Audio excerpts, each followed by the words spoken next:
My name is Carlton L. Winston, and I do the voice of Solus in Shattered Heaven. I've actually been voice acting for at least 4 or 5 years now, and it's, well, compared to, say, 4 or 5 years ago, it was more of something I really wanted to do, but now it's turned more into a hobby and something I do on occasion.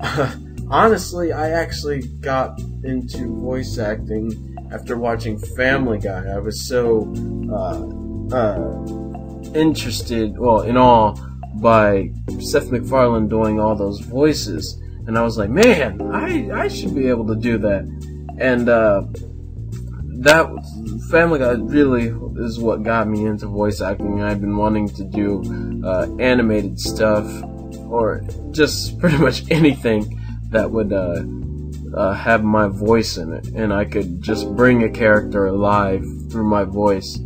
And it's actually, I think it's going pretty well. Generally, I actually look into the story behind the project. Like, what is this project about, and will it interest me, and will it interest other people?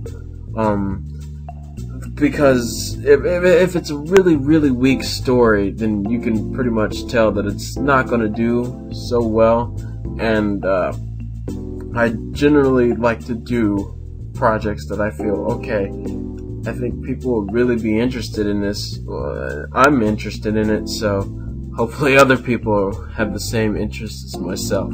There have been a countless number of times where projects have fallen apart almost immediately after the person finds all the voices, but then all of a sudden they don't have the motivation to keep going with the project. And that's really, depressing for me, because well, I mean, I'm doing this as a hobby, but it's still nice to be a part of something and have people really watch it or even listen to it all over the internet or anything, and people may actually like it, but as I said, it'll generally fall apart in the end. I think I've only done 1 or 2 fan-based projects, and the rest have been original projects. So to answer your question, I prefer original projects more, because the person behind the project has invested their time into creating the story and creating the characters, instead of just copying other characters and wanting people to imitate their voices. Well, luckily I've done both audio and visual projects, and well, me personally, I prefer visual-based projects, just because originally when I was doing voice acting, that's what I wanted to do, and because they're so much more fun and you can actually visually see the characters, whereas in audio projects, you have a description of the character, but you really have to create that character in your mind, which is also really great, but sometimes I'm just a little lazy and I just want the character already created for me, and I just provide the voice. Well, I saw a posting of it on, I forget which one it was, I think it was the Voice Actors Forum. Well, I saw a posting of it, and I visited the website, and I was like, wow, I usually don't do animes, but this is really cool looking. So I went down the character lists, and I found Solus, and I was like, man, this character seems like he would be really fun to do. And I just came up with a voice for him and sent it, and here I am now. From what I can tell, Solus is this very arrogant and cocky character, which I really like about him, because that's not how I am at all. And he really doesn't take anything from anybody. He follows his own rules, but he also seems to have this more sentimental side to him that I really like. And his character is just so well. At first he seemed a little one-dimensional, but he's come together. As the story progresses, it seems like he's becoming more and more three-dimensional, and hopefully people will get to know more about Solus and maybe why he acts the way he acts.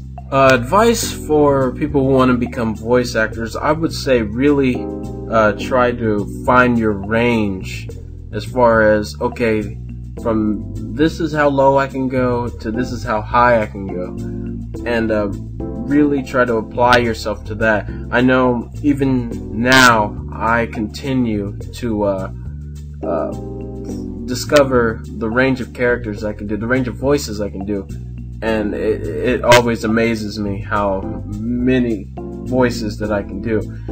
And I would also say read the book, The Art of Voice Acting. I think that's what it's called. That book really helped me come up with characters and centering in on the voices for those characters.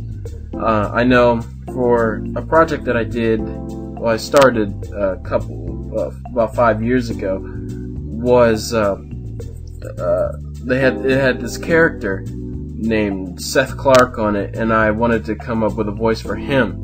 And his voice is actually based on my older brothers, and so I imitated him a lot and ended up coming with a character of my own. So all in all, I would say imitation somewhat helps, but really, applying yourself and exercising your voice can really come up with different voices for you and different characters. And sometimes you'll want to dive into those wacky voices, and those are cool too.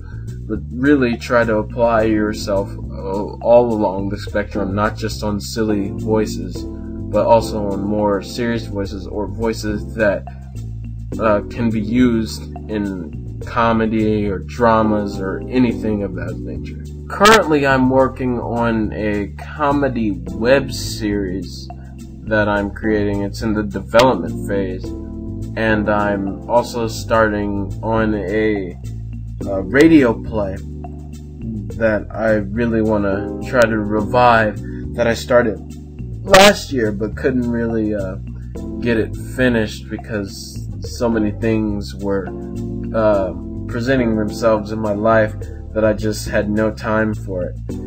I'm hoping to get more involved with voice acting as things start to calm down with me, and hopefully I can be in more projects than I am now.